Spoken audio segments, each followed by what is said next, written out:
చైతన్య ప్రసారం.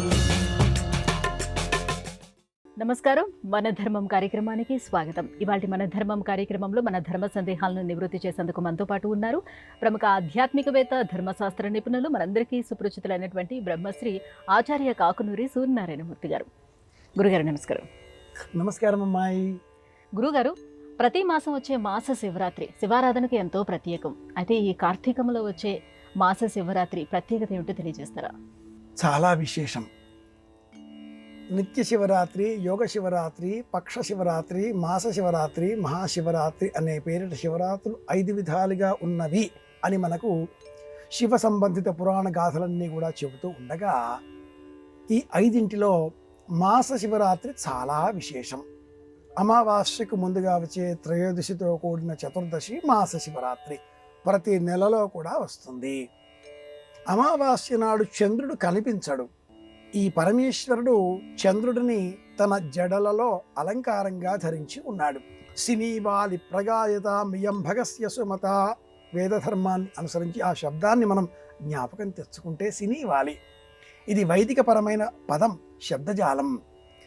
అమావాస్య నాడు కనిపించని ఆ చంద్రుడిని సినీవాలి అని పిలవాలి. కుహు, సినీవాలి ఈ రెండు కూడా వైదికంగా నిర్వహించేటటువంటి క్రతువులు. ఆరుద్ర అనే పేరు గల భాగవతుల శంకర శాస్త్రి అనే మహాకవి సినీవాలి అనే పేరిట ఒక కావ్యాన్ని కూడా అందించి ఉన్నాడు. చైత్రం నుంచి ఫాల్గుణం వరకు ఉండేటటువంటి ఈ మాస శివరాత్రులలో ఆహారం స్వీకరించకుండా ఉపవాస వ్రతాన్ని కొనసాగించి శివారాధన చేయాలి. అయితే కార్తీకంలోని శివరాత్రి ఆహారంతో కూడుకుని ఉన్న శివరాత్రి. ఈ శివరాత్రి వ్రతం సాయంత్రం సూర్యాస్తమయం అయిన తదుపరి సమయాలలో కాకుండా ఉదయం వేళలోనే 4వ జాము 3 గంటల నుంచి 6 గంటల వరకు మధ్య ఉండే సమయం, సూర్యాస్తమయానికంటే పూర్వం, ఆ సమయంలో శివాభిషేకం చేయాలి. కార్తీక మాసానికే తలమానికం ఇది. అదేవిధంగా 12 నెలలలో కూడా అత్యంత ప్రత్యేకంగా చెప్పబడ్డ వ్రతం, విశేషంగా చెప్పబడ్డ వ్రతం కార్తీక మాసంలో వచ్చే మాస శివరాత్రి. ఈ వ్రతంలో శివాభిషేకం చేసి బంధుజనులతో ప్రసాదాన్ని ప్రత్యేకంగా స్వీకరించాలి, సమష్టిగా ఆహారాన్ని స్వీకరించాలి. సోమవారం వ్రతం ఎంత విశేషమో, అష్టమి తిథి నాడు శివాభిషేకం ఎంత విశేషమో, ఇతర నెలలలో వచ్చేటటువంటి మాస శివరాత్రి ఎంత పుణ్యఫలమో అంతకు 10 రెట్లు కార్తీక మాస శివరాత్రి శివాభిషేకం మనకు పుణ్యబలాన్ని అందిస్తుంది అని మనకు రుద్రకామ్యార్చన విధానం, అలాగే అనేక ఇతరములైన శివ సంబంధిత గ్రంథాలు తెలియజేస్తాయి. ముఖ్యంగా శివారాధన చేసే క్రమంలో పార్థివలింగ పూజ అన్న పేరిట మట్టితో లింగములను సిద్ధం చేసి ఆ లింగములను తిరిగి మళ్ళీ లింగాకారములో ఏర్పరిచి అత్యద్భుతంగా లింగార్చన, శివార్చన చేసేటటువంటి కాలం కార్తీక మాసం. ఈ లింగార్చనలో 1118 లింగములు వివిధ రూపాలలో అక్కడ మనం ఆహ్వానించి అన్నింటినీ అర్చన చేస్తూ ఉంటాం. ఈశ్వరుడు, మహేశ్వరుడు, సదాశివుడు, సాంబశివుడు ఇలాంటి పేర్లతో 11 రుద్రుల పేర్లతో, రుద్రుడు, భవుడు, శివుడు, మహాశివుడు అన్న పేర్లతో అనేకములుగా ఈ వేదికలో శివస్వరూపాన్ని ఆహ్వానిస్తూ ఉంటాం. కార్తీక మాసంలో కృత్తికా నక్షత్రాధిపతి అగ్నిహోత్రుడు. ఆ అగ్నిహోత్రుడి సమీపంలో చంద్ర సంచారం ఉన్న మాసం కార్తీక మాసం. ఆ చంద్రుడు శివుడి జటాజూటంలో అలంకరింపబడిన దైవం.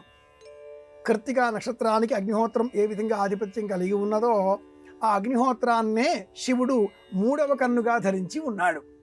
కనుక ఇతర మాసములలో కన్నా అగ్నిహోత్ర సంబంధితమైన ఈ కార్తీక మాసంలో శివాభిషేకం నిర్వహించిన ఎడల శివుడు ఆనందభరితుడై మనలో ఉండేటటువంటి కోపాన్ని స్వీకరిస్తాడు. అగ్నిహోత్ర స్వరూపమైన ఆ కోపం తొలగిపోవడంతో ప్రశాంతమైన చిరునవ్వులతో ఆనందంగా అందరితో మనం పలకరిస్తాం, అందరిలో ఆనందాన్ని చూస్తాం, ఆనంద స్వరూపాన్ని పొందుతాం. కాబట్టే కార్తీక మాసంలో మాస శివరాత్రి సాయంత్రం వేళ శక్తి ఉంటే అభిషేకం చేద్దాం.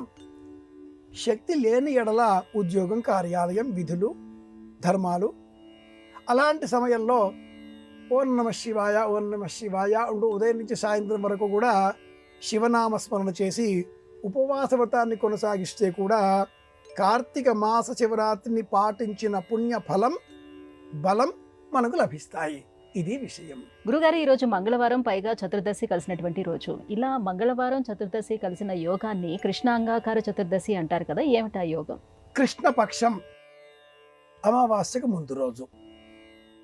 అంగారకుడు కుజుడు, చతుర్దశి తిథి, పక్షము తిథి అలాగే వారం, ఈ మూడు కలిసినప్పుడు కృష్ణాంగారక చతుర్దశి అని పేరు. ఈ యోగం చతుర్దశి తిథి మాత్రమే కాకుండా సవితి తిథికి కూడా ఇదే అనువర్తింపజేస్తారు జ్యోతిష విజ్ఞానం తెలిసిన వారు. కృష్ణాంగారక చతుర్థి అంటారు. సంకటహర చతుర్థి ఇలా మంగళవారం వస్తే విశేషం.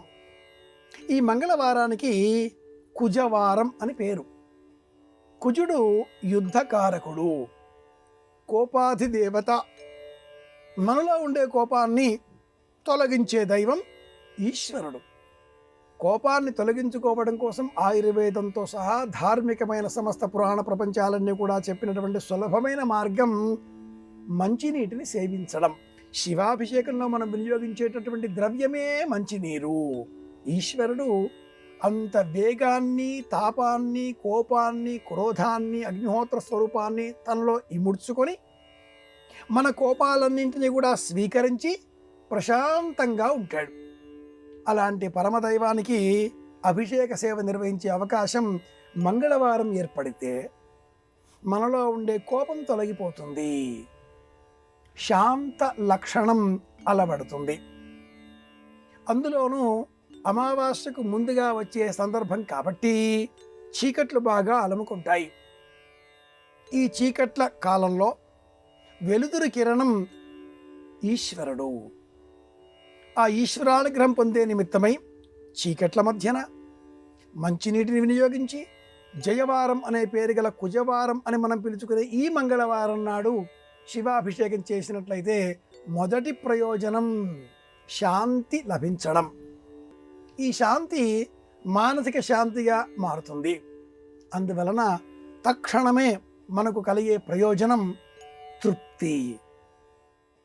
ఏది చేసినా, ఏది విన్నా, ఏది చూసినా, ఏది తిన్నా, ఎంత సాధించినా, ఎంత పొందినా కలగనటువంటి భావం ఒకటి ఉంటుంది, మిగిలిపోయే ఉంటుంది. అది తృప్తి కలగకపోవడం.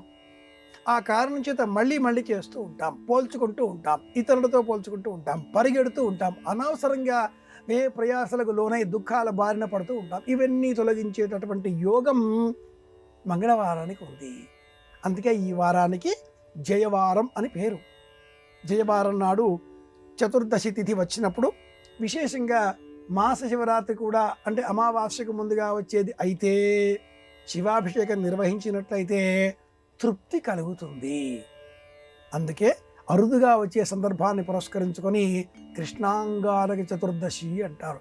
అత్యంత అరుదైన అద్భుతమైన సందర్భం కాబట్టి, అందులోనూ మాసం కూడా విశేషం, కార్తీకం కూడా కలిసిన కారణం చేత ఒకటి కార్తీకం మాస ప్రత్యేకత, 2 పక్షం కృష్ణపక్ష ప్రత్యేకత, 3 తిథి చతుర్దశి తిథి ప్రత్యేకత, 4 వారం మంగళవారం అంటే జయవారం, ఇలా వార ప్రత్యేకత, 4 ప్రత్యేకతలు కూడుకున్న ఈ సందర్భంలో శివాభిషేకం చేసిన ఎడల పరమానందం లభిస్తుంది, తృప్తి కలుగుతుంది.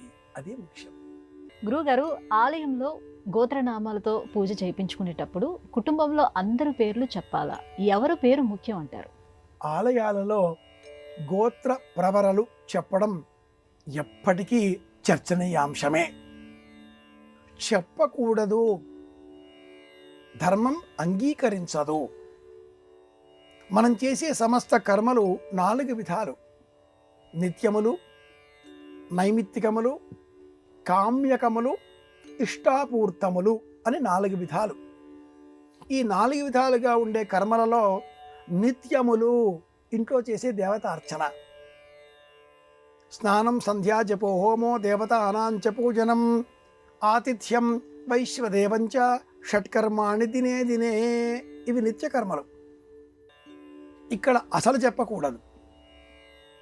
నైమిత్తికములు ఒక నిమిత్తాన్ని ఆధారం చేసుకొని వరలక్ష్మి వ్రతం, సత్యనారాయణ వ్రతం, మంగళగౌరీ వ్రతం, కేదారీశ్వర వ్రతం ఇలా నైమిత్తికంగా ఆచరించేవి అవుతున్నాయి. వీటిని నిర్వహించే సమయంలో గోత్ర ప్రవరలు చెప్పాలి. కామ్యకములు ఉద్యోగం కావాలి, విదేశాలకు వెళ్ళాలి, సత్సంతానం కలగాలి, ధర్మాన్ని నిలబెట్టే నిమిత్తమై, ప్రపంచానికి శాంతి కలిగే నిమిత్తమై కొన్ని వ్యవహారాలు చేస్తూ ఉంటాం, కర్మలు చేస్తూ ఉంటాం. అవి కామ్యకములైనటువంటివి. ఒక వ్యాధి ప్రబలకుండా నివారణోపాయంగా శాంతి ప్రక్రియలో కొన్నిటిగా ఆచరిస్తూ ఉంటాం. అక్కడ కూడా చెప్పాలి. ఇష్టాపూర్తములు 4వ కర్మ విశేషం. ఇవి యజ్ఞయాగాది క్రతువులు.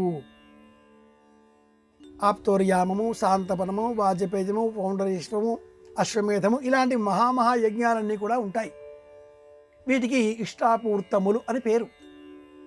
ప్రపంచ శాంతిని కోరి, లోకక్షేమం కోరి సత్రయాగాల పేరిట అక్కడ మళ్ళీ చెప్పకూడదు. 1, 4 చెప్పకూడదు, 2, 3 చెప్పాలి. గోత్రపరవులు నామాలు ఇవన్నీ మన ఇంట్లో చేసినప్పుడు మాత్రమే. ఆలయాలు సమష్టి నిర్వహణలో ఉన్నటువంటి క్షేత్రాలు. సర్వేషాం జనానాం సర్వేషాం యజమానానాంచ అంటూ ఆలయ అర్చకుడు యజమానులందరి గురించి అంటూ ఒక మాట చెబుతాడు. యజమానయోశ్చ 2, 3 ఎంతో లెక్క ఆ రకంగా చెప్తూ ఉంటాడు. మనం వెళ్ళినప్పుడు మీ గోత్రం అండి అని అడిగినప్పుడు అడుగుతారు వారు వృత్తి ధర్మాన్ని అనుసరించి. అలాంటి సందర్భాలలో అస్మాకం, సహ, కుటుంబానాం ఈ 3 పదాలే చెప్పాలి. అస్మాకం నాతో కలుపుకొని, సహ మిగిలిన, కుటుంబాలు అందరికీ. సర్వేషాం జనానాం అనే అర్థంలో అస్మాకం సహ కుటుంబానాం అన్న పదాన్ని అంటే అపురూపమైన అద్భుతమైన పుణ్య బలం మనకు లభిస్తాయి. ఆలయంలోనికి వెళ్ళి మన గోత్రం, మన పేరు, ఇల్లాలి పేరు, కూతురి పేరు, అల్లుడి పేరు, మనమడు, మనమరాలు, కొడుకు, కోడలు, మనమడు, మనమరాలు, వాళ్ళ అమ్మా నాన్నలు, వియ్యంపులు ఇదంతా కూడా మనం పితరమాస సందర్భంగా చేసేటటువంటి మహాలయ పక్షంలో చెప్పే చుట్టాల పక్కాల జాబితా వలె పొడిగిపోతూ ఉంటుంది. అలా చెప్పకూడదు, చెప్పకూడదు, చెప్పకూడదు. ధర్మపత్ని సమేతస్య ఒకవేళ అథవా చెప్పినా తన పేరు మాత్రమే చెప్పి తన ఇల్లాలి పేరు కూడా చెప్పకుండా ధర్మపత్ని చాలు, సహ కుటుంబానాం అంత సరిపోతుంది, ఒక్క పేరు. అంతేగాని పేర్ల జాబితా పరమాత్ముడికి వినిపించకూడదు. ఇది విషయం. గురుగారు, పురాకృత పుణ్యం అంటే ఏమిటి? ఈ పుణ్యఫలం మనకి ఎలా ఉపకరిస్తుంది?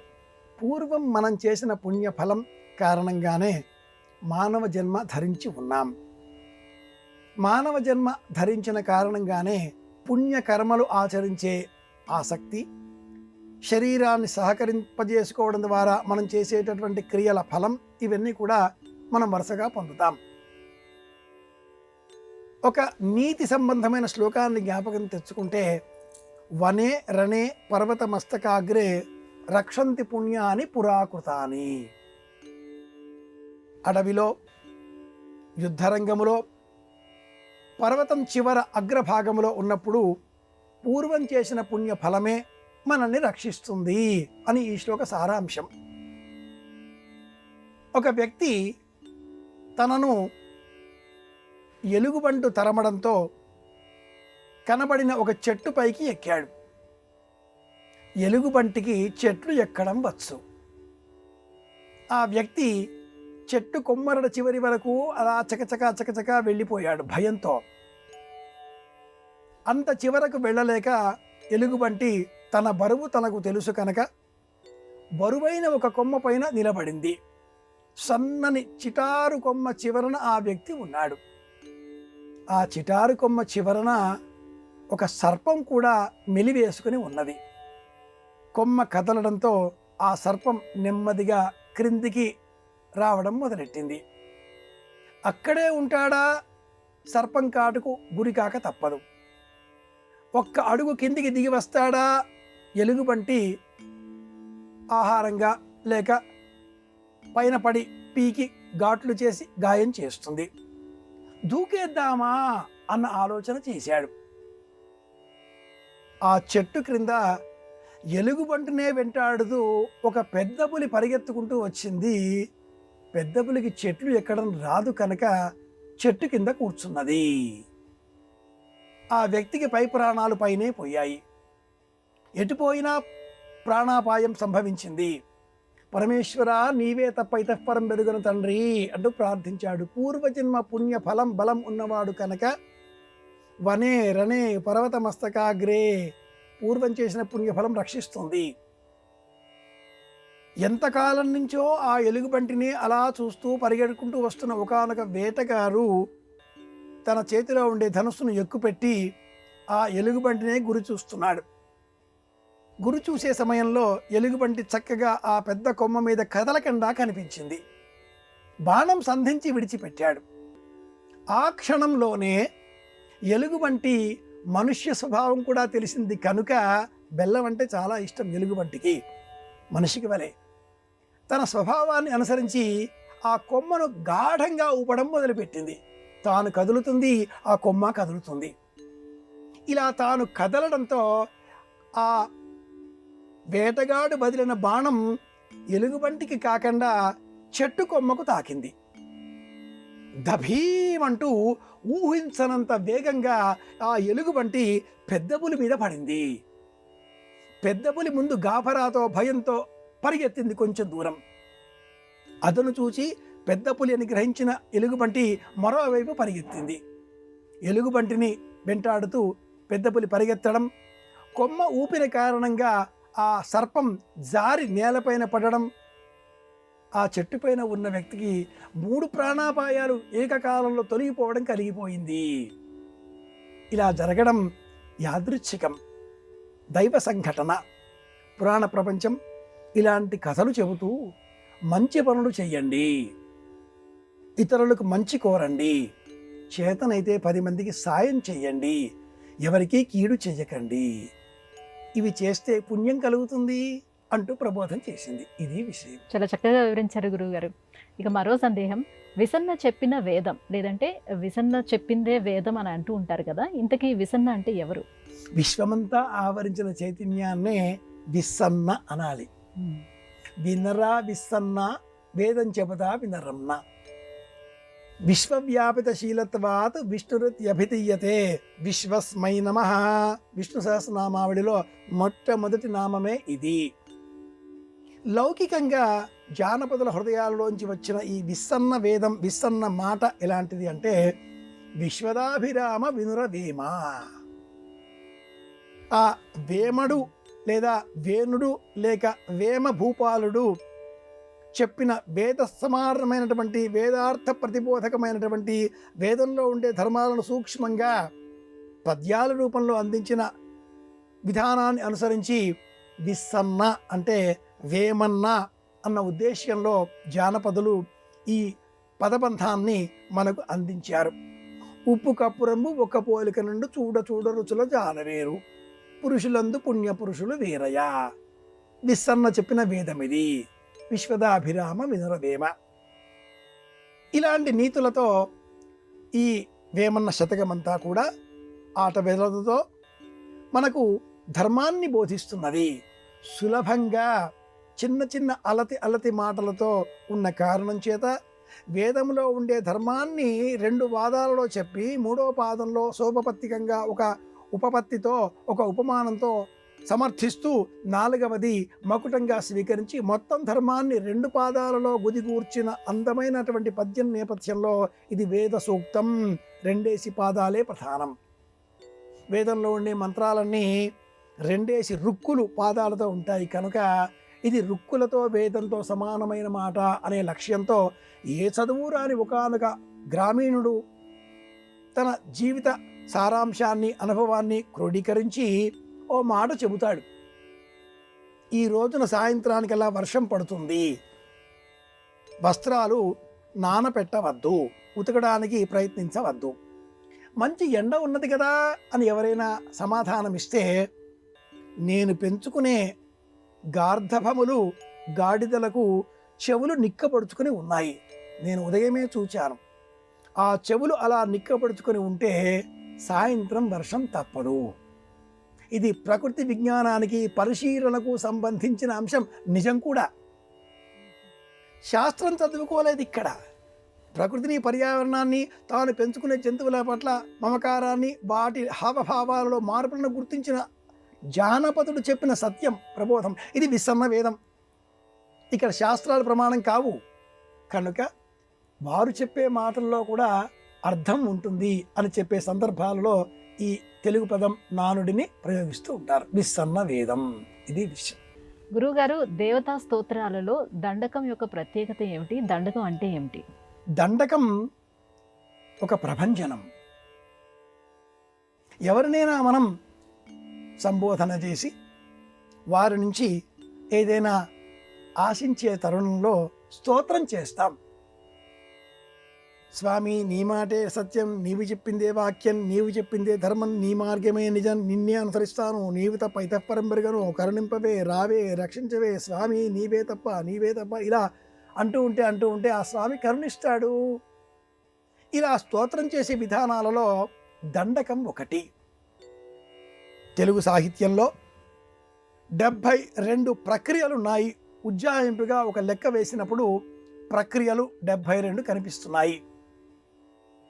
పద్యం, వచనం, గద్యం, గేయం, కథ, కథానిక, నవల, స్తోత్రం, అష్టకాలు, పంచరత్నాలు, ఇలా వివిధ రూపాలలో ఉపభాగాలుగా వెళ్ళినప్పుడు పద్యసారస్వతంలో ఒక ఛందోబద్ధమైన విధానం దండకం. ఈ దండకంలో శబ్దాలన్నీ కూడా మగణంతో ఉంటాయి. అలాగే అనన్వయాలంకారంతో, ఇంకా అని ఆలోచన చేసినప్పుడు అనుప్రాస అలంకారాలకు అనుబంధింపబడి ఉంటాయి. ఆంజనేయ దండకం, శ్రీరామ దండకం వాటిల్లో కొన్ని. శ్రీయాంజనేయం, ప్రసన్నాంజనేయం, ప్రభాదివ్యకాయం, ప్రకీర్తిప్రదాయం, భజే వాయుపుత్రం, భజే బాలగాత్రం, భజేహం పవిత్రం. స్తోత్రం చేయడమే ఆవేగంతో, ఆర్తితో భగవంతుడి సాక్షాత్కారాన్ని మన ముందు నిలబెట్టేటటువంటి స్వరూపం, శక్తివంతమైన ఆయుధం దండకం. ఏ దైవాన్ని అయినా కీర్తించే తరుణంలో స్వామికి సంబంధించి మూలమంత్రం ఒకటి, అది కాకుండా అష్టకం 2, అది కాకుండా హృదయం 3, రామ హృదయం, హనుమద్ హృదయం, నారాయణ హృదయం, ఇలా హృదయ రూపంలో, కవచ రూపంలో, అనుష్ఠుప్ ఛందస్సులో ఉండేవి కవచం, నారాయణ కవచం, లక్ష్మీ కవచం, ఇలాంటివి. ఇవన్నీ ఉండగా చిన్నారి బాలబాలికలకు వారిలో దైవభక్తి పెంచే నిమిత్తమై సనాతన సాహిత్య వాంగ్మయ రూపం అందించినటువంటి ప్రక్రియా విధానం దండకం. అనేక దండకాలు పూర్వం పిల్లలకు వచ్చేవి, నేటి కాలంలో క్రమేణా అదృశ్యం అవుతున్నాయి. ఇది విషయం. గురువుగారు, ధర్మ సాధనకు దేహమే ముఖ్యమంటారు. మరి ఈ దేహాన్ని ఉపకరణంగా ఎలా వినియోగించుకోవాలి? దేహానికి ఒక ప్రయోజనం ఉంటుంది. ప్రతి వ్యక్తి జీవితంలో ఈ శరీరం పొందిన అనంతరం పరమాత్ముడు నాకు ఆలోచించే బుద్ధి గల అన్ని అవయవాలతో కూడుకున్న అత్యంత విలువైన నిర్ణీతమైన కాల ప్రమాణంతో జీవించే అవకాశం కలిగిన దేహాన్ని అందించి ఉన్నాడు.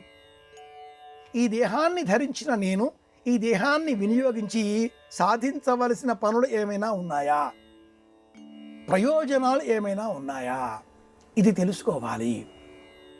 పరమాత్ముడు ప్రతి వ్యక్తికి ఆ వ్యక్తికి జీవితాన్ని ఎందుకు ఇచ్చాడో, దేహాన్ని ఎందుకు ఇచ్చాడో కూడా తెలియజేసే విధంగా కొన్ని ప్రయోజనాలను ఆ వ్యక్తి జీవితంతో ముడిపెట్టి ఉన్నాడు. అది తెలుసుకుని ఆ ప్రయోజనాలు సాధించగలిగితే ఆ వ్యక్తి పురుషార్థాన్ని సాధించిన వాడు అవుతాడు. అలా కాకపోతే దుర్వినియోగం చేసుకుని మళ్ళీ జన్మ పొందక తప్పనిసరి పరిస్థితి ఏర్పడుతుంది. పరమాత్ముడు ఈ దేహాన్ని ఎందుకు ఇచ్చాడు? ఏదో ఒక జ్ఞానం మనలో ఉంది. ఆ జ్ఞానం ద్వారా అజ్ఞానాన్ని తొలగించుకోవాలి. కొందరికి మాట్లాడే శక్తి, మరికొందరికి వ్రాసే శక్తి. ఈ రెండూ లేకుండా కొందరు ధ్యానంతో తదేక దీక్షతో ఒకచోట కూర్చునే శక్తిని కూడా కలిగి ఉంటారు. కూర్చొని అందరూ బాగుండాలి అని ధ్యానం చేసేటటువంటి శక్తిని కుదురు కూడా కలిగి ఉంటారు. వారు ఆ విధంలో ప్రయత్నం చేస్తే వారికి మోక్షం, లోకానికి క్షేమం. ఇన్ని మాటలు ఎందుకమ్మాయి? కొందరికి వంట బాగా చేయడం వచ్చు. వారు వంట బాగా చేసినందువలన అనేకులకు ఆ వంట అందించిన పుణ్య బలం కారణం చేత ఆనందంగా ఉంటారు. పరమాత్ముడు ప్రతి వ్యక్తికి ఒక ప్రయోజనాన్ని ఇచ్చాడు. ఆ ప్రయోజనం తెలుసుకోవాలి. అది సాధించడమే ఈ ప్రశ్నకు సమాధానం. గురుగారు, ఇవాళ మన ధర్మం కార్యక్రమంలో మా ధర్మ సందేహాలన్నీ కూడా నివృత్తి చేసినందుకు ధన్యవాదాలండి. కృష్ణార్పణం. ఇది ఇవాళ మన ధర్మం కార్యక్రమం. రేపటి మన ధర్మం కార్యక్రమంలో మళ్ళీ కలుసుకుందాం. నమస్కారం. ఈ కార్యక్రమాన్ని తిరిగి చూడాలనుకుంటే www.youtube.com/ETV Life Spiritual లో చూడవచ్చు.